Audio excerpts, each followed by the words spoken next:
The Senate floor was electric with tension as Mitch McConnell delivered a message that would send shockwaves through the nation. With a cold, calculated smile, his voice cut through the air like a blade, delivering a crushing blow to President Biden's Supreme Court nomination. The room, filled with reporters and lawmakers, held its breath. McConnell, the master of partisan strategy, knew exactly what he was doing. He'd been here before. His stance was clear: there was no way in hell that Biden's nominee would pass. The camera zoomed in on McConnell's face, his eyes gleaming with the familiar arrogance that had carried him through decades of political warfare. His words were laced with the bitterness of someone who'd mastered the art of obstruction, the kind of words that turned victory into defeat with nothing but a political maneuver. The audience could feel it in the air: he wasn't just opposing a nominee, he was opposing a movement. Across the room, Biden sat motionless, his face a mask of calm. There were no fiery retorts, no angry gestures. His silence was louder than any rebuttal. He wasn't about to be rattled by McConnell's games. This was the Senate floor, but it was also a battlefield, and Biden knew it. His reputation, his legacy, and the future of the country were on the line. The tension thickened.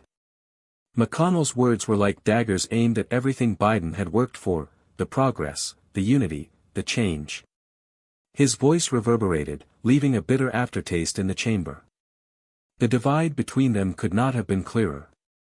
On one side, Biden, the embodiment of dignity, of reason, of a nation's hopes. On the other, McConnell, the embodiment of power, manipulation, and an unyielding thirst for control. But what happened next would redefine the power struggle for years to come. The Senate floor was more than just a place of debate, it had become the final battleground for the future of America. The nation was at a crossroads, deeply divided, torn between two visions of the future. On one side, a progressive wave that believed in equality, justice, and the right for every American to live freely. On the other, a conservative stronghold that would stop at nothing to preserve the status quo, no matter the cost to the people. And at the heart of it all was the Supreme Court. This wasn't just about one nomination. It wasn't about one judge. The stakes were far higher. The future of abortion rights. The fate of healthcare for millions. The protection of voting rights that could either be expanded or systematically dismantled. Every ruling, every decision, had the potential to shift the nation's direction for decades to come. The Supreme Court had always been a powerful force, but in these polarized times, it was a weapon. And whoever controlled it would control the future. Biden knew this. He wasn't just nominating a judge, he was trying to secure a legacy, a chance to ensure that the country's highest court would reflect the will of the people, the diversity of this nation. For Biden, the nomination was a symbol of hope for those who had long felt unseen, unheard, and underrepresented. He believed that the courts should stand for justice, not for the ideological whims of those who would bend the law to fit their desires. But McConnell saw it differently. To him, the court was an instrument of power. He knew that whoever had control of the judiciary had the power to dictate the nation's laws, to set the tone of the country's moral compass. His mission had always been clear: to shape the court into a bastion of conservative values, a place where the rights of the most vulnerable could be stripped away in the name of tradition. With each conservative justice appointed, McConnell inched closer to his goal, locking in a court that would serve his political agenda long after he was gone. The tension in the Senate chamber was palpable. The future of this country was on the line, and neither side was willing to back down. Each move was calculated, every word spoken with the weight of an entire generation's future behind it. What happens next will change the future of the court, and the nation forever. Mitch McConnell's rise to power was anything but conventional. In a Senate that had once prided itself on bipartisanship and decorum, McConnell emerged as a figure who would rewrite the rules of the game. He was a master of manipulation, an expert in bending the system to his will without ever breaking a single rule. His greatest weapon? The Senate itself. In 2016, McConnell made one of his most infamous moves, blocking President Obama's Supreme Court nominee, Merrick Garland, from even receiving a hearing. It was a calculated power play that set the tone for everything that followed. McConnell knew that a single lifetime appointment could tilt the balance of the court for generations. When Justice Antonin Scalia died in the midst of an election year, McConnell seized the moment. He refused to hold hearings, claiming that the next president should make the pick. It was a blatant disregard for tradition and a gut punch to the democratic process. He didn't care that his actions went against the very principles of fairness and decency. To him, this was war, every tool at his disposal was fair game, and he was willing to break every norm to win. But his cunning didn't stop there. As the years passed, McConnell orchestrated a stunning transformation of the judiciary. With the help of Donald Trump, he pushed through the appointments of more than 200 conservative judges, many of them younger and more radical than anyone had expected. Each nomination was a chess move in a game of high-stakes politics, with McConnell controlling the board. He used his position as Senate Majority Leader to confirm judges who would lock in a conservative majority on the Supreme Court, one that could potentially reverse decades of progress on issues like abortion, voting rights, and healthcare.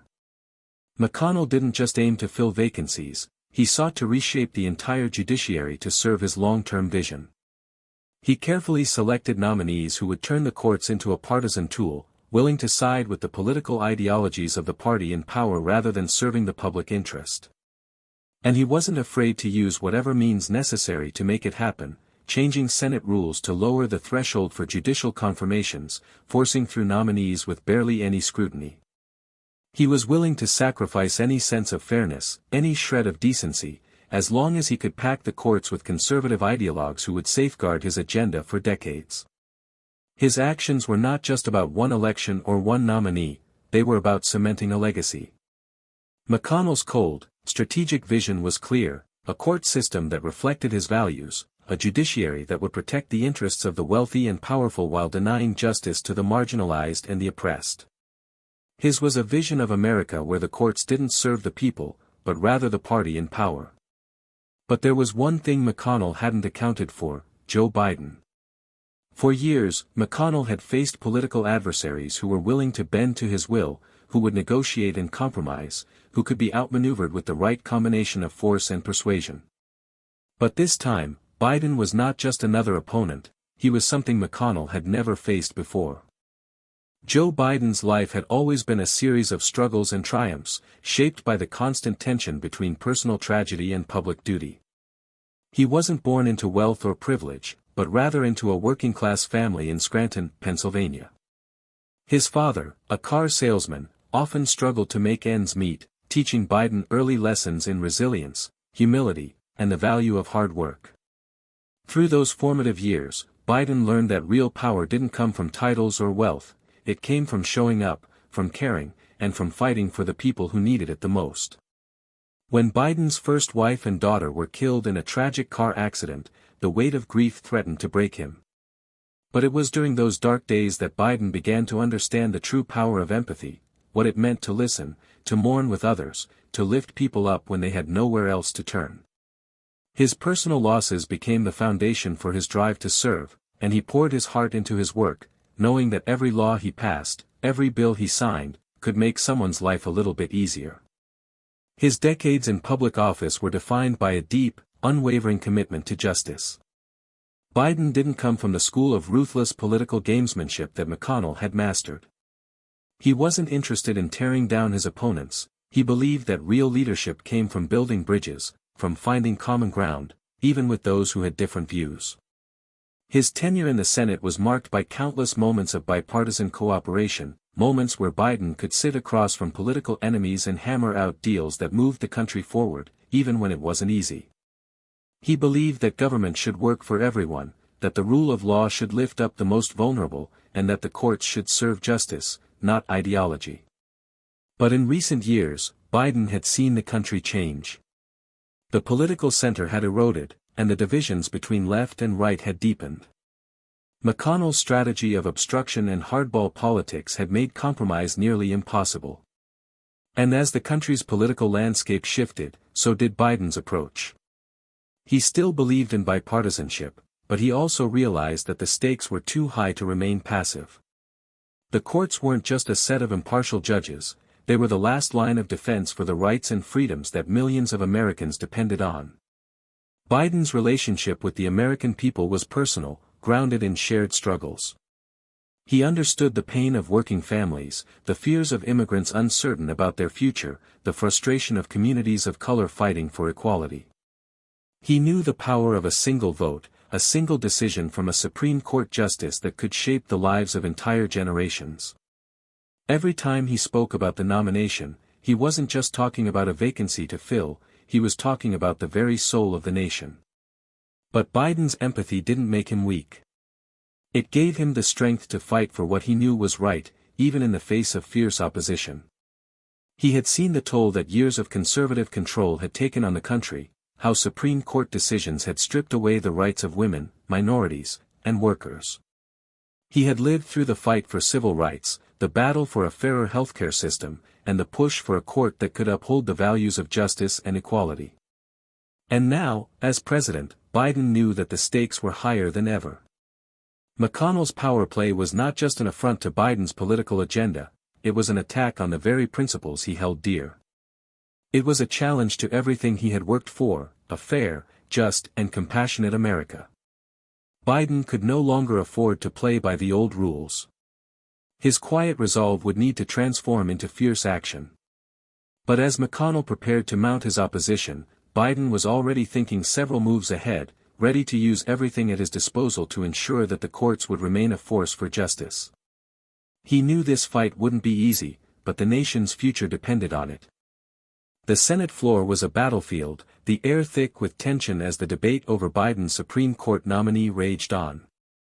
On one side, Mitch McConnell stood with a cold, calculating smile, dismissing Biden's nominee as nothing more than a partisan ploy. His voice was steady, firm, laced with the kind of self-assurance that came from years of political warfare. This nominee, McConnell declared, is not about justice or the law. It's about securing one more victory for the radical left, one more push to reshape the court in their image. We've seen this game before. Biden sat at the other end of the chamber, his face composed, his hands clasped. He was a picture of calm amid the storm. His voice, when he spoke, was steady but filled with an undercurrent of frustration. With all due respect, Senator McConnell, this is not about ideology, it's about the Constitution. The President has the right to nominate justices. The Senate has the responsibility to confirm them. We are here to uphold the rule of law, not to play games with people's lives. His words were deliberate, measured, yet each syllable carried the weight of years of experience and a deep belief in the sanctity of the democratic process. McConnell's eyes narrowed, and his tone grew sharper. We all know the game you're playing, Joe. This is about pushing an agenda, not about justice. You can dress it up in constitutional rhetoric, but we all know the truth. You want to tilt the court left, and you want to do it without regard for the balance that has kept this nation grounded. He paused, letting the words land. A court that represents only one side of the political spectrum is a court that ceases to be fair. It becomes an extension of power, a tool to enforce a partisan vision. The room was on edge, but Biden's voice remained unshaken. And yet, Senator, what you're doing right now is not about balance. You're fighting to ensure that the court continues to ignore the people it's meant to serve, the millions who are counting on us to protect their rights, their health, and their futures. A fair judiciary doesn't mean a court that always rules in your favor. It means a court that holds the law to the highest standard, not a court that bends to the will of one political faction. McConnell's lip curled into a smile, one that carried the arrogance of a man who had fought and won this battle before. Biden, you can't pretend that this is about justice when it's really about reshaping the nation in your image. The court should be a check on government overreach, not a tool to expand your political vision. The people deserve a court that upholds tradition, that defends the values we've built this country on. Biden's brow furrowed. Tradition, he echoed, his voice rising with a mixture of disbelief and passion. Are you saying that tradition means blocking women from making choices about their own bodies? That tradition means making it harder for working people to access healthcare? That tradition means dismantling voting rights in a nation that was founded on the idea of equality for all. If that's the tradition you're fighting to protect, then I stand on the other side. The back and forth was relentless. McConnell dug in his heels, using every rhetorical weapon at his disposal, trying to frame Biden as someone willing to disregard the principles of fairness and balance. Biden, in turn, countered with sharp logic and an emotional appeal to the ideals of democracy and justice. The stakes were no longer just about one nominee, they were about the very future of the nation, about what kind of America the courts would serve. But in the heat of this political war, one move would make the stakes even higher. The tension that had gripped the Senate was only the beginning. Biden knew that the battle was far from over, and McConnell's words had only fueled his resolve. The next move would not be made on the Senate floor, no, Biden would fight this battle in the hearts and minds of the American people. Within hours of the heated exchange, Biden's team unleashed their counterattack, not through another round of arguments in the Senate, but through a meticulously calculated press conference that would expose McConnell's hypocrisy for the world to see. The setting was deliberate, the White House Rose Garden, the cameras capturing Biden's composed yet resolute demeanor. His voice, calm but unwavering, reverberated through the airwaves as he began to dismantle McConnell's narrative piece by piece. We have heard from Senator McConnell today about the importance of balance, the need to preserve tradition, Biden began, his words measured and clear. But let's be clear about what's really at stake here. This isn't about balance. This isn't about tradition. This is about the future of America, and the future of every American who has been denied justice for far too long. This is about ensuring that the highest court in the land reflects the diversity and values of the people it serves, not the narrow interests of a select few. The camera zoomed in as Biden made his next point, emphasizing it with a deliberate pause. Senator McConnell has spent his entire career shaping a court that prioritizes power over people, that sides with the wealthy over the working class, that ignores the cries for justice from communities who have been oppressed for generations. He has stood by as the courts have been turned into a tool of partisan warfare. And now, he dares to lecture us on fairness. The attack wasn't just political, it was personal. Biden's voice resonated with a sense of moral authority that McConnell couldn't easily counter. He wasn't playing McConnell's game of petty partisanship. He was appealing to something higher, the American ideal of justice. We will not allow a small group of people to control the future of this nation. We will not stand by as the rights of women, workers, and marginalized communities are stripped away, all in the name of ideology. Biden's words were a sharp contrast to McConnell's fiery rhetoric. Where McConnell had tried to stoke fear and division, Biden sought unity and understanding. Where McConnell had used his years of experience in Senate manipulation, Biden wielded his decades of service and empathy. In this battle of words, it was clear, Biden wasn't just the underdog, he was the voice of the people. The impact was immediate. Social media exploded in reaction. #JusticeForAll trended, with millions sharing Biden's speech, echoing his call for a fair and representative judiciary. Commentators from all corners of the political spectrum weighed in, but it wasn't just pundits who were speaking. Everyday Americans, immigrants, workers, students, activists, were rallying behind Biden's vision. They weren't just watching a political battle unfold, they were feeling the stakes in their own lives. The media coverage was wall-to-wall.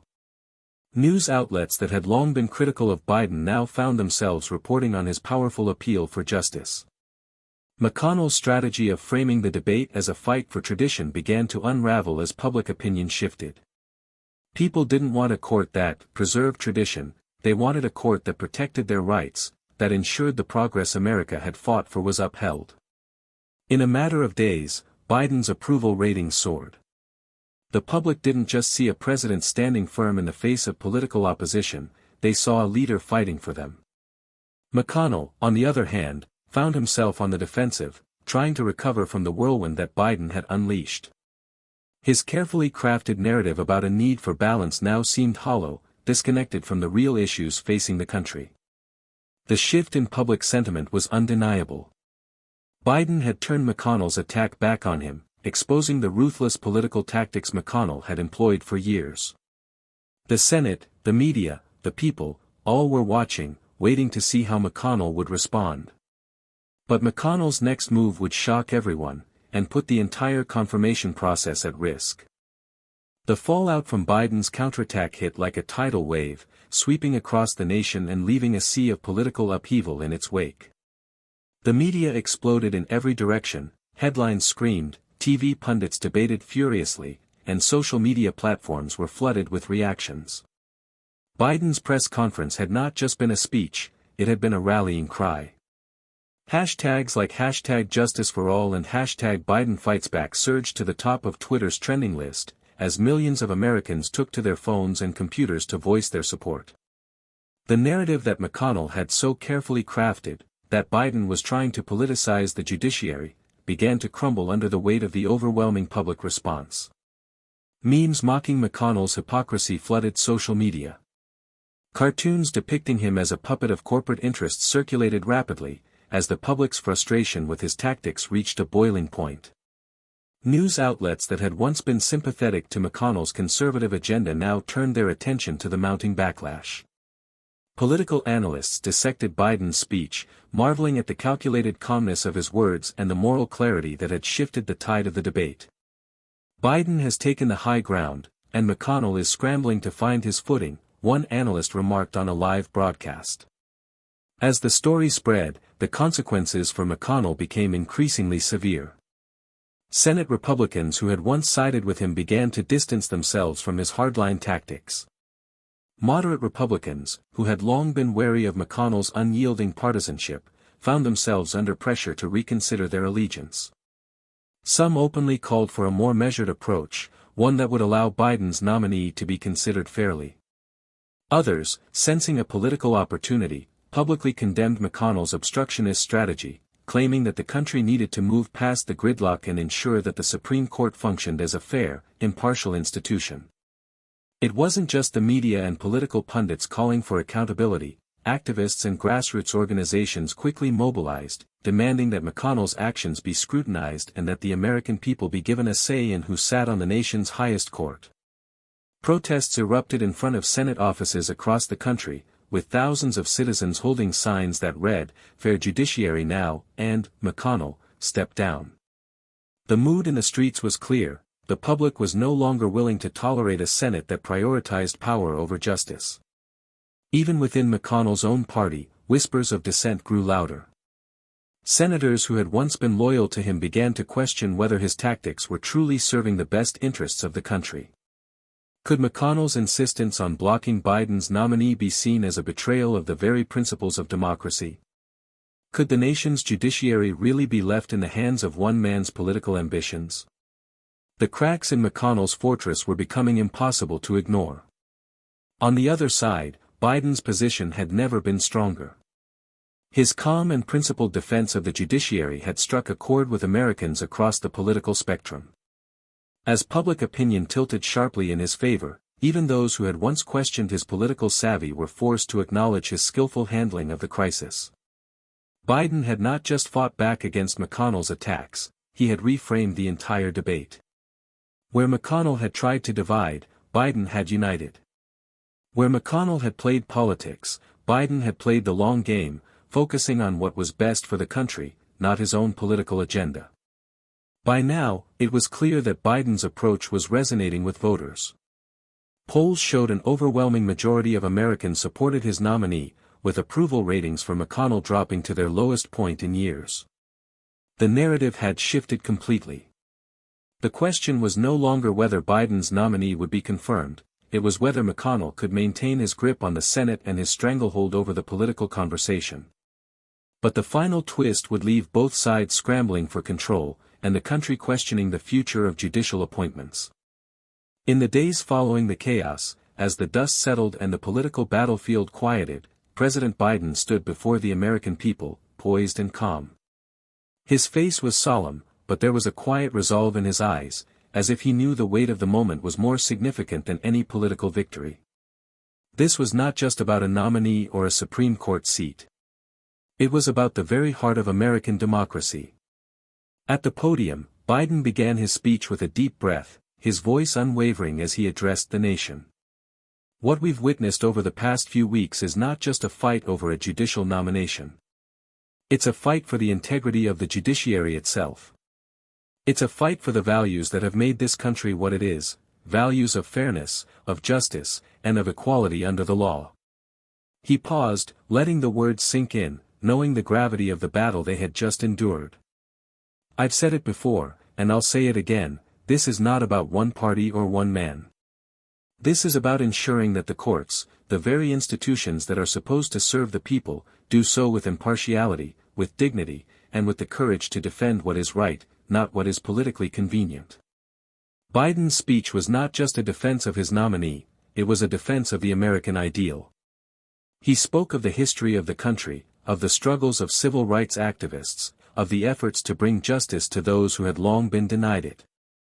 He reminded the nation that, throughout its history, the fight for fairness had never been easy, there had always been those who sought to manipulate the system for their own gain. But, in the end, it was always the ideals of truth, fairness, and justice that had prevailed. Senator McConnell's approach has been one of scorched earth politics, Biden continued, his voice firm but not angry. He's played the game of power without care for the damage it does to our institutions. He's chosen obstruction over cooperation, division over unity. But that is not the America I believe in. That is not the country we want to leave to our children.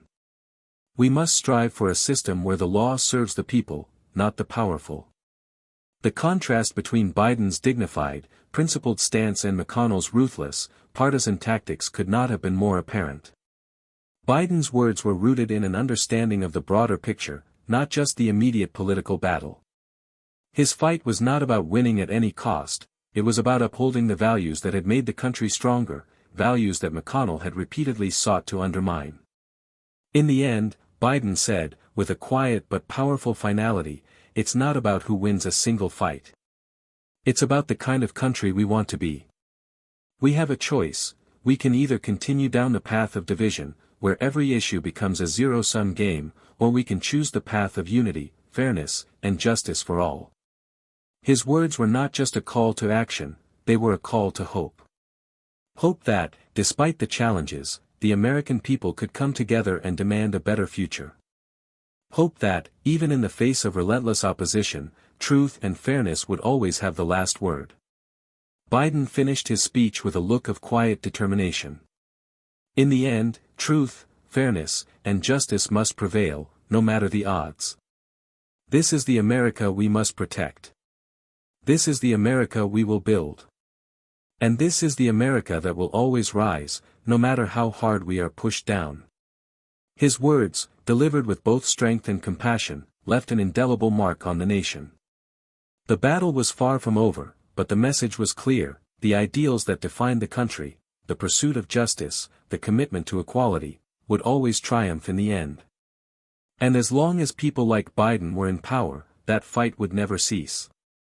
The country, now more than ever, was ready to believe in the future that Biden had promised. As the dust settled, the battle for the Supreme Court was far from over, but the moral victory had already been won. Biden's unwavering commitment to fairness and justice had triumphed over McConnell's political gamesmanship, sending a powerful message to the nation. The fight for a fair and just judiciary is not just about one nomination, it's about preserving the integrity of our democracy itself. In the end, Biden's victory was more than just a win for a single nominee, it was a triumph of democratic values over partisanship, of truth over manipulation. It was a testament to what can happen when those in power choose to stand on the side of justice, no matter the cost. The battle may have been intense, but the resolution was clear, the courts must serve the people, not the political agendas of the powerful. This victory is not just Biden's, it's all of ours. It's a victory for anyone who believes that fairness, integrity, and equality should be the cornerstone of our nation's judicial system. But this fight isn't over. We must continue to stand up for what is right, to demand accountability, and to push for a Supreme Court that reflects the values we hold dear. Now is the time to act.